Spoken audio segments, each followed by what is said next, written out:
যে কার্যক্রমের মুখ্য উদ্যোক্তা বিপ্লব কর মহোদয়, ওনাকে সাধুবাদ জানাই যে ওনার বক্তব্য উনি বলছিলেন 109 দিন যাবৎ আজকে নিয়ে গরিব দুস্থ যে পরিবারজন রয়েছে তাদেরকে 1 টাকার বিনিময়ে অন্যের ব্যবস্থা করেন।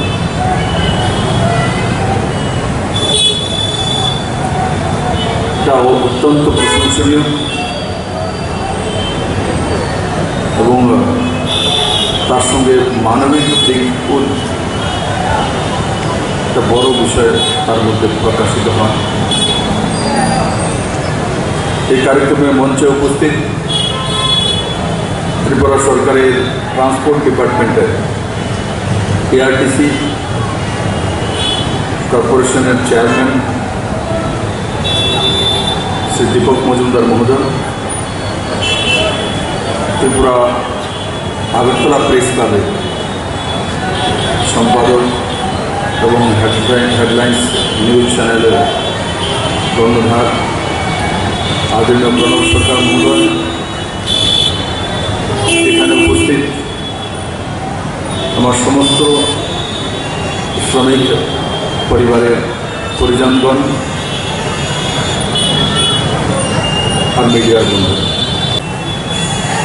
ত্রিপুরা রাজ্যে শ্রমিক, শ্রমজীবী মানুষ, ক্ষেতমজুর এই শব্দগুলোর সঙ্গে আমরা পরিচিত আছি। সকাল ঘুম থেকে উঠতেই শ্রমিকদের জন্য আন্দোলন, শ্রমজীবী মানুষের জন্য চিন্তন, ক্ষেতমজুরের জন্য আন্দোলন।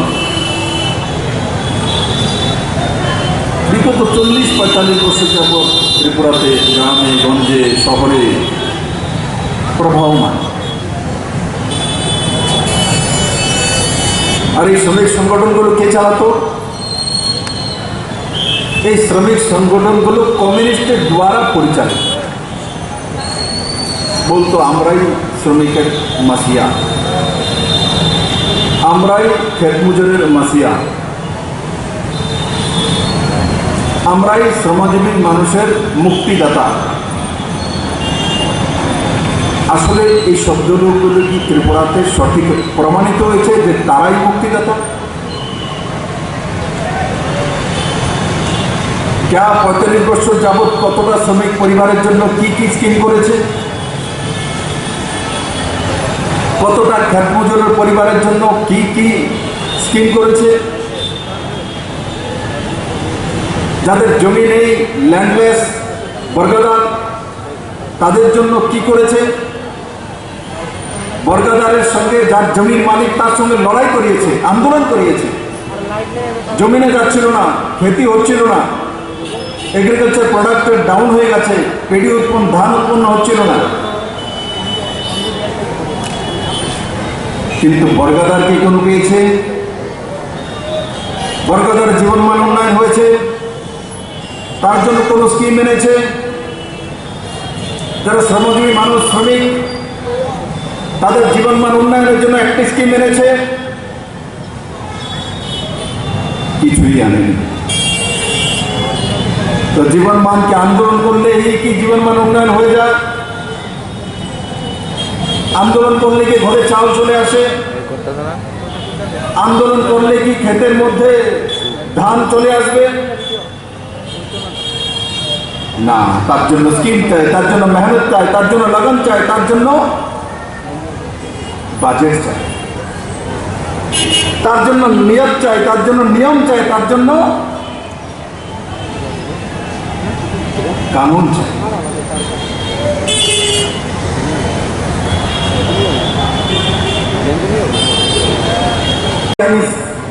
শ্রমিকের মাসিয়া, মুক্তিদাতা। আমি যে দল থেকে আসি তার কোন নেতা কোন জায়গায় বলেছে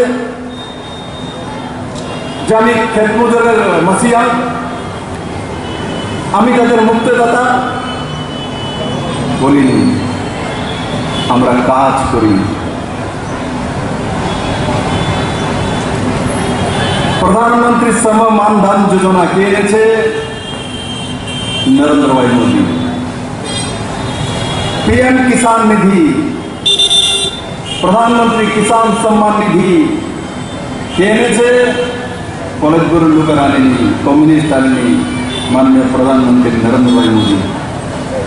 ত্রিপুরাতে 2,33,400 কৃষক 327 কোটি তার অ্যাকাউন্টে গিয়েছে, বিনা কমিশন, বিনা আন্দোলন, কাউকে রাস্তা আসতে হয়নি, কোনো শ্রমিককে আসতে হয়নি, কোনো খেত মজুরকে আসতে হয়নি, ক্ষেত ছেড়ে। তো কে করেছে? এই সরকার করেছে, নরেন্দ্র ভাই মোদীর সরকার করেছে। প্রধানমন্ত্রী মানধন যোজনাও প্রধানমন্ত্রী আনলেন নরেন্দ্র ভাই মোদী, কিষাণ সম্মান নিধিও প্রধানমন্ত্রী আনলেন। ত্রিপুরাতে যে সরকার রয়েছে, সরকার মুখ্যমন্ত্রী বর্গাধার যোজনা আনিয়েছে। প্রথম দফাতে 50,000 গরিব ল্যান্ডলেস, যার কাছে জমিন নেই, অন্যের জমিন করে কৃষি কাজ করে ক্ষেত মজুর, তাদের জন্য স্কিম কে এনেছে? এই সরকার এনেছে। কত? 50,000 কৃষকদের জন্য সহজ কিস্তিতে loan, KCC loan, subsidize loan. বর্গাদাররা ত্রিপুরাতে কেসিসি লোন পেত না, কারণ কি? বর্গাদারের কাছে জমির মালিকানার কাগজ নেই। যারা কিষানের নেতা, ক্ষেত মজুরের নেতা, বর্গাদারের নেতা, এদের সময় 40 বছরে কেন হয়নি? আমরা কিভাবে বর্গাদারের জন্য যোজনা আনতে পারলাম? আমরা কিভাবে তাদের কেসিসি লোনের ব্যবস্থা করে দিলাম? আমরা কিভাবে নাবার্ড থেকে সাবসিডির ব্যবস্থা করে দিলাম? এবার 15 আগস্টে আমি ঘোষণা করেছি ত্রিপুরাতে 1,75,000 যে বর্গাদার আছে তাদেরকে স্কিম এনে অ্যামেন্ডমেন্ট করেছে। এবার বিধানসভা যখন হয়েছে তখন অ্যামেন্ডমেন্ট করা দেওয়া হয়েছে যে বিল পুরনো সরকার তৈরি করেছিল যে কোনো জমির মালিক যদি তার জমিন কোনো বর্গাদারকে দিয়ে চাষ করায়, সে যদি 3 বছর 4 বছর চাষ করে তো সে জমির মালিক হয়ে যাবে। তার জন্য আর তার কাছে যদি কোনো কাগজ লিখে দেয় তাহলে সেই কাগজ বলে সে জমির মালিক হয়ে যাবে। তার জন্য কোনো বর্গাদারকে কোনো কাগজ কোনো মালিক লিখে দিত না, কারণ কোনো কাগজ পেলে সে জমির মালিক হয়ে যাবে। আর সেই কারণে মালিকও বিশ্বাস করতো না বর্গাদারকে, বর্গাদারও বিশ্বাস করতো না। আর যেখানে বিশ্বাস নেই সেখানে ডেভেলপমেন্ট নেই। মা ছেলেকে বিশ্বাস করে তবেই ছেলের উন্নয়ন হয়, আর ছেলে মাকে বিশ্বাস করে তবেই মার প্রতি ভক্তি আসে। বন্ধু, এই ত্রিপুরা রাজ্যে তার ডিফারেন্স করে তৈরি করে রেখেছেন। তাতে বর্গাদারও মরছিল, মালিকও মরছিল। খেতে বর্গাদারও যাচ্ছিল না, মালিকও যাচ্ছিল না। এই সরকার আসার পর আমরা অ্যামেন্ডমেন্ট করে এবার বিল এনেছি 2 দিনের যে সেশন হয়েছে তার মধ্যে, যে মালিকও সুরক্ষিত থাকবে। বর্গাদারকে মালিক লিখে দেবে যে উনি আমার বর্গাদার, উনি 3 বছর যাবৎ জমিন করছেন, 6 বছর যাবৎ জমিন করছেন, আমি তাকে জমি দিয়েছি, এই কথা লিখে নিচে লেখা থাকবে তুমি জমির কোনোদিনই মালিক হতে পারবেন না, জমির মালিক আমি থাকবো, এবং সরকার তার গ্যারান্টার থাকবে। আর তখন কি হচ্ছে? এবার 1,75,000 যে বর্গাদার আছে তাকে নাবার্ডের মাধ্যমে সাবসিডাইজ লোনের ব্যবস্থা এই সরকার করে দিল। জায়গায় জায়গায় মিছিল নেই, মিটিং নেই। আমি চাইও না, আমি চাই অটো ড্রাইভার মিছিল না করে অটো চালালে 100 টাকা বেশি রোজগার করবে। কোনো রিক্সা চালক মিছিল না করে যদি 1 ঘন্টা বেশি রিক্সা চালায় তো 50 টাকা বেশি রোজগার করবে। কোনো ক্ষেত মজুর যদি মিছিল না করে ক্ষেতের মধ্যে জমিনে যায় তো 1 কিলো ধান বেশি হবে। এই সরকার সেই জায়গায় কাজ করে। বন্ধু, এই সরকার সেই জায়গায় কাজ করে। শ্রমিক আইনে সংশোধন করা হয়েছে বিভিন্ন জায়গাতে শ্রমিকদের উন্নয়নের জন্য। কনস্ট্রাকশন লেবার, আমি যখন সরকারে এসেছি কনস্ট্রাকশন লেবার কারা দেখি, কনস্ট্রাকশন করার মতো রাজমিস্ত্রি হোক যারা হোক তাদের এই ধরনের লোক এদের নাম নেই। কারা কনস্ট্রাকশন লেবার? এলসি মেম্বারের ভাই কনস্ট্রাকশন লেবার, ডিসি মেম্বারের পুত্রবধূ কনস্ট্রাকশন লেবার। মানে 2000 3000 রুপিয়ার 3000 টাকার লালচ পর্যন্ত তারা সামলাতে পারে না বন্ধু। সেই জায়গায় ছিল সেই সরকার আর সেই পার্টি। আমাদের সরকার আসার পর আমরা এখন নতুনভাবে আবার কনস্ট্রাকশন লেবারদেরকে, অরিজিনাল কনস্ট্রাকশন লেবার যারা, তাদের রেজিস্ট্রেশন করব, তাদেরকে টাকা দেব। এবং এই সরকার আসার পর যাদেরই নাম ছিল আমি তাও কাটিনি, আমি দেখেছি তার মধ্যে কনস্ট্রাকশন লেবার কম আছে, 10% নেই, 90% বিনা কনস্ট্রাকশন লেবারের রেজিস্ট্রেশন করে রেখেছে, কিন্তু তবুও আমি নাম কাটিনি। তাদেরকে উল্টো টাকা বাড়িয়ে দিয়েছি। যেখানে মেয়ের বিয়ার সময় 10,000 টাকা পেত, 25,000 টাকা করে দিয়েছি। মেয়ের পড়ার জন্য যদি 5,000 টাকা পেত, তাকে 10,000 টাকা করে দিয়ে ডাবল 3, 4 টাইম 5 টাইম করে দিয়েছে বন্ধুরা। সেই দিশাতে সরকার কাজ করেছে। তার মানে কনস্ট্রাকশন লেবারের সঙ্গে কে দাঁড়িয়েছে? এই সরকার দাঁড়িয়েছে। যারা শ্রমজীবী মানুষ বলে জিজ্ঞেস করতো, এরা করেনি। এরা 40 বছর প্রায় ছিল ক্ষমতাসীন বন্ধু। এরা শুধু শোষণ করে। এই সরকার আসার পর কটা শ্রমজীবী মানুষের কাছ থেকে চাঁদা নেয়? বিপ্লবদের কোনো চাঁদা নিয়েছে? ভারতীয় জনতা পার্টির কোনো কার্যকর্তা এসে দাঁড়িয়ে অটো স্ট্যান্ডে পয়সা তুলেছে কি? বাসের ড্রাইভার কাছ থেকে পয়সা নিয়েছে কি? কোনো ভারতীয় জনতা পার্টির মধ্যে নিয়মে নেই যে কোনো শ্রমিক সংগঠন ভারতীয় জনতা পার্টি নেই। ডাইরেক্ট কোনো সংগঠন নেই। ভারতীয় জনতা পার্টি গরিবের কাছ থেকে চাঁদা তুলে না বন্ধু, গরিবের পাশে দাঁড়ায়। পাশে নয়, গরিবের পরিবারে দাঁড়ায়, তার আত্মার সঙ্গে দাঁড়ায়। নরেন্দ্র ভাই মোদী গরিবের ঘরে ঢুকে কিসে দেয়? মায়েদের কাছে উজ্জ্বলা যোজনার মাধ্যমে গ্যাসের চোলা তুলে দেয় বন্ধু। এই কোভিডের সময় 5 কিলো করে প্রতি ব্যক্তি গরিব যারা রয়েছে, Antyodaya card, BPL card, priority household, 6.5 lakh পরিবার ত্রিপুরাকে 9 মাস যাবৎ নভেম্বর পর্যন্ত 5 কিলো করে ফ্রি চাউল বন্ধু কে দিয়েছে? পুরনো সরকার। 1 কেজি চাউল ফ্রিতে দিয়েছে কি? 1 কেজি চাউল কাউকে 1 কেজি চাউল যদি নিতে হয় তাহলে 3 বার লাইনে আসতে হবে, 4 বার আগরতলাতে মিছিল করতে হবে, তবেই আপনার ঘরে তবে 1 কেজি চাল পাওয়া যাবে। সেই ব্যবস্থা করতেন পুরনো সরকার বন্ধু। এই শ্রমিকের দুশ্মন যদি পুরো দুনিয়ার মধ্যে কেউ আছে, আমি আজকে লিখে দিচ্ছি, ডায়েরিতে লিখলো, এই পুরো দুনিয়ার মধ্যে শ্রমিকের দুশ্মন যদি কেউ আছে, সেটা হচ্ছে কমিউনিস্ট পার্টি। তার বাইরে কেউ দুশ্মন নেই বন্ধু। কমিউনিস্ট পার্টি হচ্ছে শ্রমিকের সবচেয়ে বড় দুশ্মন। কারণ কি? শ্রমিকদের শোষণ করেই তার রাজনীতি চলে। ভারতীয় জনতা পার্টি শ্রমিকদের শোষণ করে রাজনীতি করে না বন্ধু, সেই জায়গা চায়ও না। আমি যে সরকারে রয়েছি, যে সরকারে কাজ করি, সেই সরকার গরিবদের মান উন্নয়নের কাজ করে। তার জন্য প্রধানমন্ত্রী আবাস যোজনার ঘর যখন এসছে গ্রামীণ এরিয়াতে, তখন আমি কোনো পার্টি দেখিনি। নরেন্দ্র ভাই মোদী বলেছে 2022-এর মধ্যে সবাইকে পাকা ঘর দিতে হবে। 2011 সেন্সাস অনুসারে পুরনো যে ঘরের নাম সিলেক্ট করা হয়েছিল, সেই সিলেকশনের মধ্যে কমিউনিস্ট পার্টি থেকে আসা ব্যক্তির নামই 80% আছে। আমাদের কিছু কিছু কার্যকর্তা আমাকে বলেছিল, দাদা এগুলো তো সিপিএম এর পরিবারে চলে যাবে। আমি বললাম, দেখো ভাই, সিপিএম এর পরিবার বিজেপি পরিবার কিছু নয়। আমি তো 37 ত্রিপুরাবাসের মুখ্যমন্ত্রী, আমাকে তো তাদেরকে দিতেই হবে। আজকে না হোক কালকে দেব।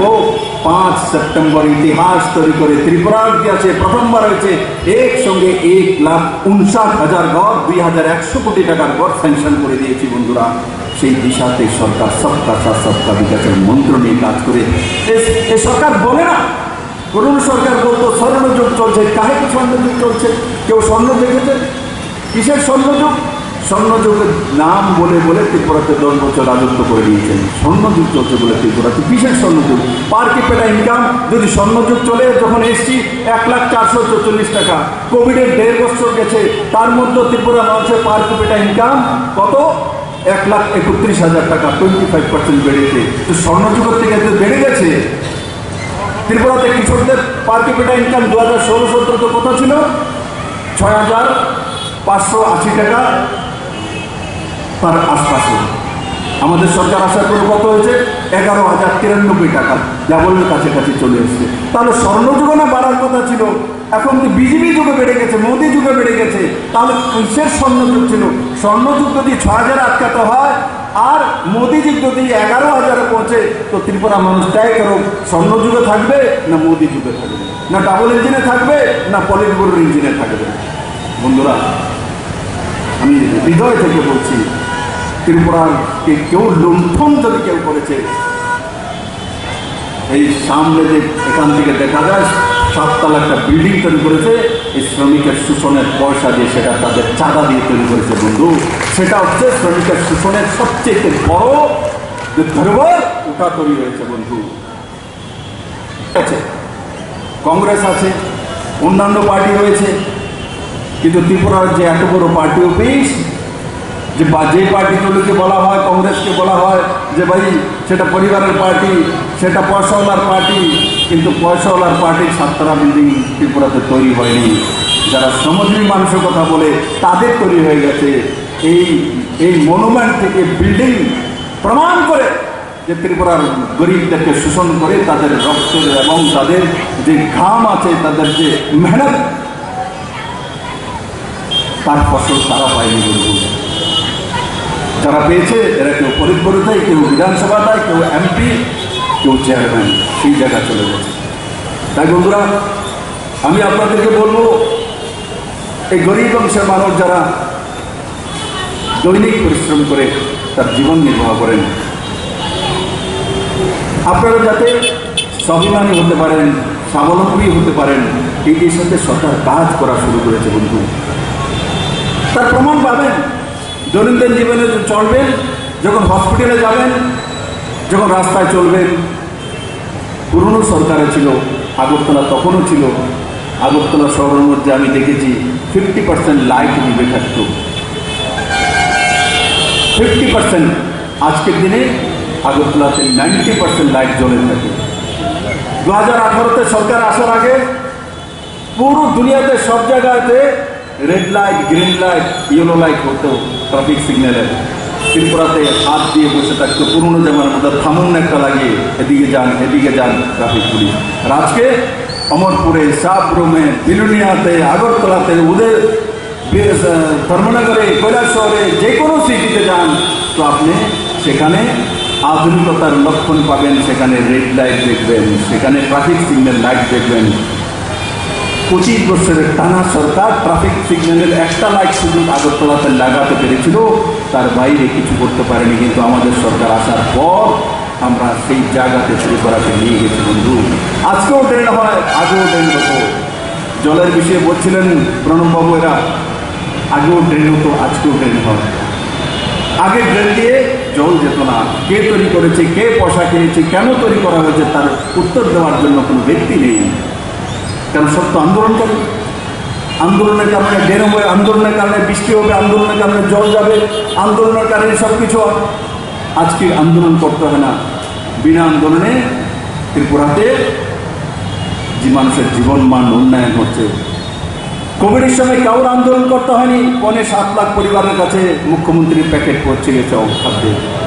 কোভিডের সময় কাউকে আন্দোলন করতে হয়নি, 1000 টাকা করে গরিব লোকদের কাছে পৌঁছে গেছে, কেউ আন্দোলন করেনি। কোভিডের ইঞ্জেকশনের জন্যে কাউকে আন্দোলন করতে হয়নি। প্রায় 96% ভ্যাকসিনেশন ত্রিপুরাতে হয়ে গেছে। কারা কারা কোভিডের ইঞ্জেকশন পেয়েছেন হাত তুলুন। যে কার্যক্রমের মুখ্য উদ্যোক্তা বিপ্লব কর্মোদয়, ওনাকে সাধুবাদ জানাই যে ওনার বক্তব্য উনি বলছিলেন 109 দিন যাবৎ আজকে নিয়ে গরিব দুস্থ যে পরিবারজন রয়েছে তাদেরকে 1 টাকার বিনিময়ে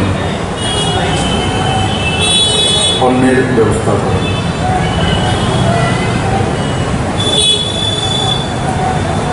এটা অত্যন্ত প্রশংসনীয় এবং তার সঙ্গে মানবিক দিক একটা বড় বিষয় তার মধ্যে প্রকাশিত হয়। এই কার্যক্রমে মঞ্চে উপস্থিত ত্রিপুরা সরকারের ট্রান্সপোর্ট ডিপার্টমেন্টের ARTC কর্পোরেশনের চেয়ারম্যান শ্রী দীপক মজুমদার মহোদয়, ত্রিপুরা আগরতলা প্রেস ক্লাবের সম্পাদক এবং হেডলাইন্স নিউজ চ্যানেলের কর্ণধার আদরণীয় প্রণব সরকার মহোদয়, এখানে উপস্থিত আমার সমস্ত শ্রমিক পরিবারের পরিজনগণ আর মিডিয়ার বন্ধু, ভাইফোঁটা পর্যন্ত আমরা এই ফেস্টিভ্যাল সিজনকে সবাই মিলেমিশে পালন করে থাকি।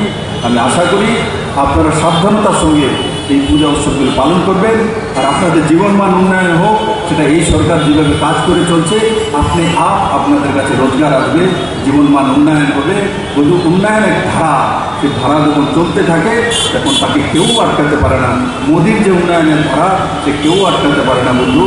আর আগেও ছিল কি আন্দোলনের ধারা, সেটাকেও কেউ আটকাতে পারেনি। তার জন্য 40 বছর ত্রিপুরা পিছিয়ে চলে গেছে। এখন উন্নয়নের ধারা চলে গেছে, এটাকেও কেউ আটকাতে পারবে না। সেটা নিজের বিষয় চলবে, মানুষের জীবনমান উন্নয়ন চলবে, অন্তিম ব্যক্তি পর্যন্ত পড়বে। এই কথাগুলো বলে আমি আমার বিষয় সমাপ্ত করছি।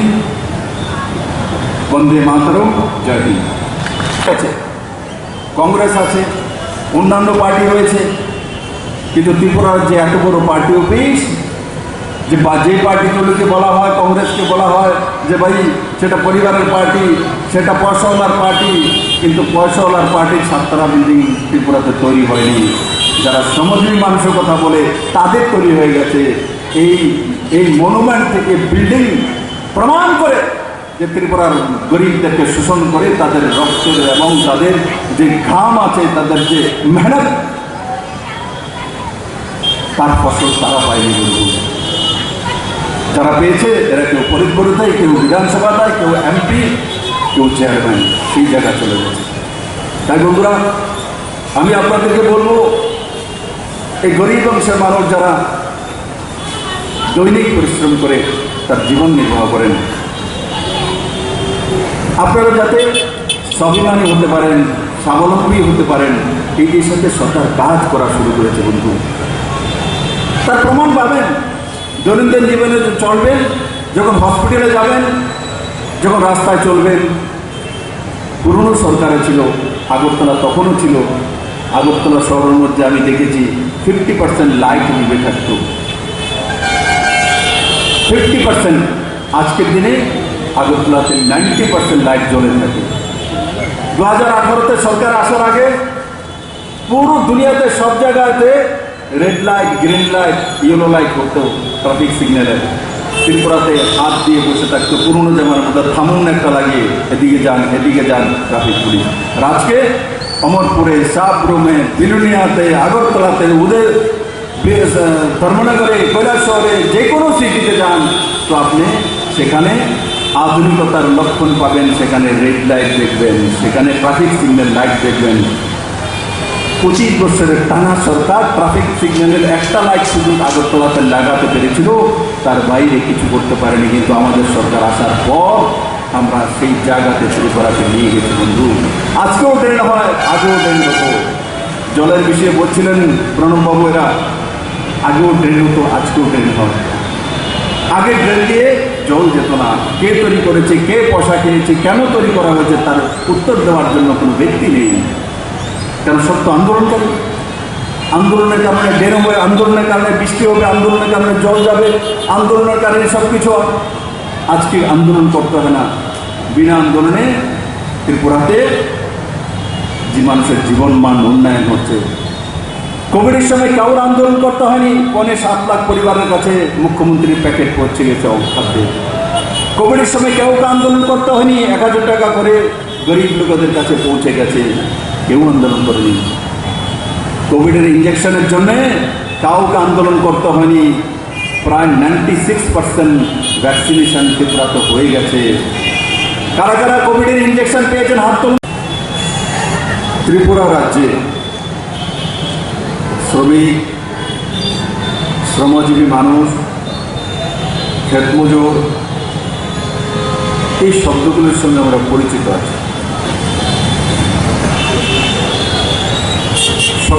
থেকে উঠতেই শ্রমিকদের জন্য আন্দোলন, শ্রমজীবী মানুষের জন্য চিন্তন, ক্ষেতমজুরের জন্য আন্দোলন। বিগত 40-45 বছর যাবৎ ত্রিপুরাতে গ্রামে গঞ্জে শহরে প্রবাহমান। আর এই শ্রমিক সংগঠনগুলো কে চালাতো? এই শ্রমিক সংগঠনগুলো কমিউনিস্টের দ্বারা পরিচালিত। বলতো আমরাই শ্রমিকের মাসিয়া,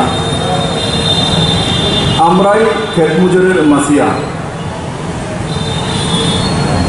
আমরাই শ্রমজীবী মানুষের মুক্তিদাতা।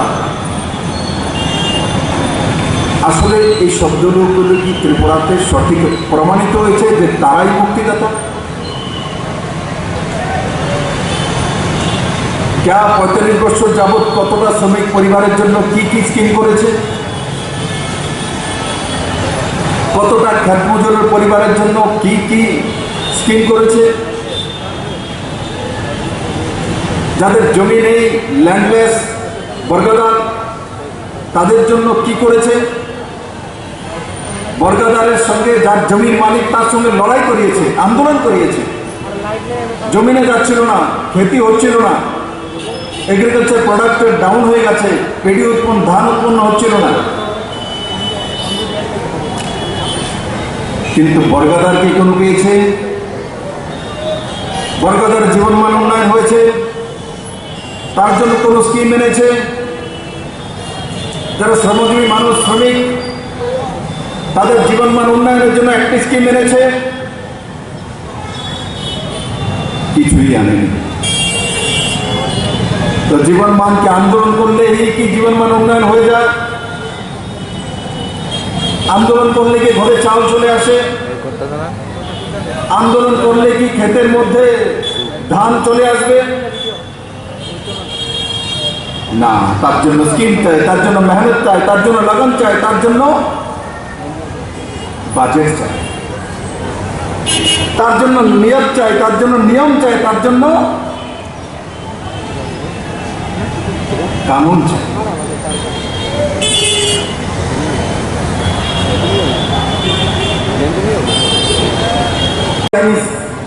শ্রমিকের মাসিয়া, মুক্তিদাতা। আমি যে দল থেকে আসি তার কোন নেতা কোন জায়গা বলেছে যে আমি ক্ষেতমজুরের মাসিয়া, আমি তাদের মুক্তিদাতা? বলিনি। আমরা কাজ করি। প্রধানমন্ত্রী শ্রম মানধন যোজনা কে এনেছে? नरेंद्र भाई मोदी। पीएम किसान निधि, प्रधानमंत्री किसान सम्मान निधि কে এনেছে? কলেজগুলোর লোকের আনেনি, কমিউনিস্ট আনেনি, মাননীয় প্রধানমন্ত্রী নরেন্দ্র ভাই মোদী। ত্রিপুরাতে 2,33,400 327 কোটি তার অ্যাকাউন্টে গিয়েছে। বিনা কমিশন, বিনা আন্দোলন, কাউকে রাস্তা আসতে হয়নি, কোনো শ্রমিককে আসতে হয়নি, কোনো ক্ষেতমজুরকে আসতে হয়নি ক্ষেত ছেড়ে। তো কে করেছে? এই সরকার করেছে, নরেন্দ্র ভাই মোদী সরকার করেছে। প্রধানমন্ত্রী মানধন যোজনাও প্রধানমন্ত্রী আনলেন নরেন্দ্র ভাই মোদী। কিষাণ সম্মান নিধিও প্রধানমন্ত্রী আনলেন। ত্রিপুরাতে যে সরকার রয়েছে, সরকার মুখ্যমন্ত্রী বর্গাধার যোজনা আনিয়েছে। প্রথম দফাতে 50,000 গরিব ল্যান্ডলেস, যার কাছে জমিন নেই, অন্যের জমিন করে কৃষি কাজ করে ক্ষেতমজুর, তাদের জন্য স্কিম কে এনেছে? এই সরকার এনেছে। কত? 50,000 কৃষকদের জন্য সহজ কিস্তিতে loan, KCC loan, subsidize loan. বর্গাদাররা ত্রিপুরাতে কেসিসি লোন পেত না। কারণ কি? বর্গাদারের কাছে জমির মালিকানার কাগজ নেই। যারা কিষানের নেতা, ক্ষেতমজুরের নেতা, বর্গাদারের নেতা, এদের সময় 40 বছরে কেন হয়নি? আমরা কিভাবে বর্গাদারের জন্য যোজনা আনতে পারলাম? আমরা কিভাবে তাদের কেসিসি লোনের ব্যবস্থা করে দিলাম? আমরা কিভাবে নাবার্ড থেকে সাবসিডির ব্যবস্থা করে দিলাম? এবার 15 আগস্টে আমি ঘোষণা করেছি ত্রিপুরাতে 1,75,000 যে বর্গাদার আছে তাদেরকে স্কিম এনে অ্যামেন্ডমেন্ট করেছে। এবার বিধানসভায় যখন হয়েছে তখন অ্যামেন্ডমেন্ট করা দেওয়া হয়েছে যে বিল পুরনো সরকার তৈরি করেছিল যে কোনো জমির মালিক যদি তার জমিন কোনো বর্গাদারকে দিয়ে চাষ করায়, সে যদি 3 বছর 4 বছর চাষ করে তো সে জমির মালিক হয়ে যাবে। তার জন্য আর তার কাছে যদি কোনো কাগজ লিখে দেয় তাহলে সেই কাগজ বলে সে জমির মালিক হয়ে যাবে। তার জন্য কোনো বর্গাদারকে কোনো কাগজ কোনো মালিক লিখে দিত না, কারণ কোনো কাগজ পেলে সে জমির মালিক হয়ে যাবে। আর সেই কারণে মালিকও বিশ্বাস করতো না বর্গাদারকে, বর্গাদারও বিশ্বাস করতো না। আর যেখানে বিশ্বাস নেই সেখানে ডেভেলপমেন্ট নেই। মা ছেলেকে বিশ্বাস করে তবেই ছেলের উন্নয়ন হয়, আর ছেলে মাকে বিশ্বাস করে তবেই মার প্রতি ভক্তি আসে। বন্ধু, এই ত্রিপুরা রাজ্যে তার ডিফারেন্স করে তৈরি করে রেখেছেন। তাতে বর্গাদারও মরছিল, মালিকও মরছিল। খেতে বর্গাদারও যাচ্ছিল না, মালিকও যাচ্ছিল না। এই সরকার আসার পর আমরা অ্যামেন্ডমেন্ট করে এবার বিল এনেছি 2 দিনের যে সেশন হয়েছে তার মধ্যে, যে মালিকও সুরক্ষিত থাকবে। বর্গাদারকে মালিক লিখে দেবে যে উনি আমার বর্গাদার, উনি 3 বছর যাবৎ জমিন করছেন, 6 বছর যাবৎ জমিন করছেন, আমি তাকে জমি দিয়েছি। এই কথা লিখে নিচে লেখা থাকবে তুমি জমির কোনোদিনই মালিক হতে পারবেন না, জমির মালিক আমি থাকবো, এবং সরকার তার গ্যারান্টার থাকবে। আর তখন কি হচ্ছে, এবার 1,75,000 যে বর্গাদার আছে তাকে নাবার্ডের মাধ্যমে সাবসিডাইজ লোনের ব্যবস্থা এই সরকার করে দিল। জায়গায় জায়গায় মিছিল নেই, মিটিং নেই। আমি চাইও না, আমি চাই অটো ড্রাইভার মিছিল না করে অটো চালালে 100 টাকা বেশি রোজগার করবে। কোনো রিক্সা চালক মিছিল না করে যদি 1 ঘন্টা বেশি রিক্সা চালায় তো 50 টাকা বেশি রোজগার করবে। কোনো ক্ষেত মজুর যদি মিছিল না করে ক্ষেতের মধ্যে জমিনে যায় তো 1 কিলো ধান বেশি হবে। এই সরকার সেই জায়গায় কাজ করে। বন্ধু, এই সরকার সেই জায়গায় কাজ করে।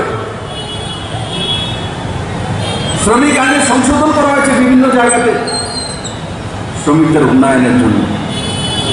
কনস্ট্রাকশন লেবার, আমি যখন সরকারে এসেছি কনস্ট্রাকশন লেবার কারা দেখি, কনস্ট্রাকশন করার মতো রাজমিস্ত্রি হোক যারা হোক তাদের এই ধরনের লোক এদের নাম নেই। কারা কনস্ট্রাকশন লেবার? এলসি মেম্বারের ভাই কনস্ট্রাকশন লেবার, ডিসি মেম্বারের পুত্রবধূ কনস্ট্রাকশন লেবার। মানে 2,000 3,000 রুপিয়া 3,000 টাকা লালচ পর্যন্ত তারা সামলাতে পারে না। বন্ধু, সেই জায়গায় ছিল সেই সরকার আর সেই পার্টি। আমাদের সরকার আসার পর আমরা এখন নতুনভাবে আবার কনস্ট্রাকশন লেবারদেরকে, অরিজিনাল কনস্ট্রাকশন লেবার যারা তাদের রেজিস্ট্রেশন করবো, তাদেরকে টাকা দেবো। এবং এই সরকার আসার পর যাদেরই নাম ছিল আমি তাও কাটিনি। আমি দেখেছি তার মধ্যে কনস্ট্রাকশন লেবার কম আছে, 10% নেই, 90% বিনা কনস্ট্রাকশন লেবারের রেজিস্ট্রেশন করে রেখেছে, কিন্তু তবুও আমি নাম কাটিনি। তাদেরকে উল্টো টাকা বাড়িয়ে দিয়েছি। যেখানে মেয়ের বিয়ার সময় 10,000 টাকা পেত 25,000 টাকা করে দিয়েছি। মেয়ের পড়ার জন্য যদি 5,000 টাকা পেত তাকে 10,000 টাকা করে দিয়ে ডাবল 3, 4 টাইম 5 টাইম করে দিয়েছে। বন্ধুরা, সেই দিশাতে সরকার কাজ করেছে। তার মানে কনস্ট্রাকশন লেবারের সঙ্গে কে দাঁড়িয়েছে? এই সরকার দাঁড়িয়েছে। যারা শ্রমজীবী মানুষ বলে জিজ্ঞেস করতো, এরা করেনি। এরা 40 বছর প্রায় ছিল ক্ষমতাসীন। বন্ধু, এরা শুধু শোষণ করে। এই সরকার আসার পর কটা শ্রমজীবী মানুষের কাছ থেকে চাঁদা নেয়? বিপ্লবদের কোনো চাঁদা নিয়েছে? ভারতীয় জনতা পার্টির কোনো কার্যকর্তা এসে দাঁড়িয়ে অটো স্ট্যান্ডে পয়সা তুলেছে কি? বাসের ড্রাইভার কাছে পয়সা নিয়েছে কি? কোনো ভারতীয় জনতা পার্টির মধ্যে নিয়মে নেই যে কোনো শ্রমিক সংগঠন ভারতীয় জনতা পার্টি নেই। ডাইরেক্ট কোনো সংগঠন নেই। ভারতীয় জনতা পার্টি গরিবের কাছ থেকে চাঁদা তুলে না। বন্ধু, গরিবের পাশে দাঁড়ায়, পাশে নয় গরিবের পরিবারে দাঁড়ায়, তারা আপনার সঙ্গে দাঁড়ায়। নরেন্দ্র ভাই মোদী গরিবের ঘরে ঢুকে কিসে দেয়? মায়েদের কাছে উজ্জ্বলা যোজনার মাধ্যমে গ্যাসের চোলা তুলে দেয়। বন্ধু, এই কোভিডের সময় 5 কিলো করে প্রতি ব্যক্তি গরিব যারা রয়েছে, Antyodaya card, BPL card, priority household, 6.5 lakh পরিবার ত্রিপুরাকে 9 মাস যাবৎ নভেম্বর পর্যন্ত 5 কিলো করে ফ্রি চাউল। বন্ধু, কে দিয়েছে? পুরনো সরকার 1 কেজি চাউল ফ্রিতে দিয়েছে কি? 1 কেজি চাউল কাউকে 1 কেজি চাউল যদি নিতে হয় তাহলে 3 বার লাইনে আসতে হবে, 4 বার আগরতলাতে মিছিল করতে হবে, তবেই আপনার ঘরে তবে 1 কেজি চাল পাওয়া যাবে। সেই ব্যবস্থা যখন পুরনো সরকার নিয়েছে। এই শ্রমিকের দুশ্মন যদি পুরো দুনিয়ার মধ্যে কেউ আছে, আমি আজকে লিখে দিচ্ছি, ডায়েরিতে লিখলো, এই পুরো দুনিয়ার মধ্যে শ্রমিকের দুশ্মন যদি কেউ আছে সেটা হচ্ছে কমিউনিস্ট পার্টি। তার বাইরে কোনো দুশ্মন নেই বন্ধু। কমিউনিস্ট পার্টি হচ্ছে শ্রমিকের সবচেয়ে বড় দুশ্মন। কারণ কি? শ্রমিকদের শোষণ করেই তার রাজনীতি চলে। ভারতীয় জনতা পার্টি শ্রমিকদের শোষণ করে রাজনীতি করে না বন্ধু, সেই জায়গা চায়ও না। আমি যে সরকারে রয়েছি, যে সরকারে কাজ করি, সেই সরকার গরিবদের মান উন্নয়নের কাজ করে। তার জন্য প্রধানমন্ত্রী আবাস যোজনার ঘর যখন এসছে গ্রামীণ এরিয়াতে, তখন আমি কোনো পার্টি দেখিনি। নরেন্দ্র ভাই মোদী বলেছে 2022-এর মধ্যে সবাইকে পাকা ঘর দিতে হবে। 2011 সেন্সাস অনুসারে পুরনো যে ঘরের নাম সিলেক্ট করা হয়েছিল, সেই সিলেকশনের মধ্যে কমিউনিস্ট পার্টি থেকে আসা ব্যক্তির নামই 80% আছে। আমাদের কিছু কিছু কার্যকর্তা আমাকে বলেছিল, দাদা এগুলো তো সিপিএম এর পরিবারে চলে যাবে। আমি বললাম, দেখো ভাই, সিপিএম এর পরিবার বিজেপির পরিবার কিছু নয়। আমি তো 37 লক্ষ ত্রিপুরাবাসের মুখ্যমন্ত্রী, আমাকে তো তাদেরকে দিতেই হবে। আজকে না হোক কালকে দেব। 5 সেপ্টেম্বর ইতিহাস তৈরি করে ত্রিপুরার ইতিহাসে প্রথমবার হয়েছে একসঙ্গে 1,59,000 ঘর, 2,100 কোটি টাকার ঘর স্যাংশন করে দিয়েছি বন্ধুরা। সেই দিশাতে সরকার সবকা সাথ সবকা বিকাশের মন্ত্র নিয়ে কাজ করে। এই সরকার বলে না, পুরনো সরকার বলতো স্বর্ণযুগ চলছে। কাহে কি স্বর্ণযুগ চলছে? কেউ স্বর্ণ দেখেছে? কিসের স্বর্ণযুগ? স্বর্ণযুগের নাম বলে বলে ত্রিপুরাতে 10 বছর রাজত্ব করে দিয়েছেন। স্বর্ণযুগ চলছে বলে ত্রিপুরাতে কিসের স্বর্ণযুগ? পার ক্যাপিটা ইনকাম যদি স্বর্ণযুগ চলে, যখন এসছি 1,04,44 টাকা, কোভিডের 1.5 বছর গেছে, তার মধ্যে ত্রিপুরা মানুষের পার ক্যাপিটা ইনকাম কত?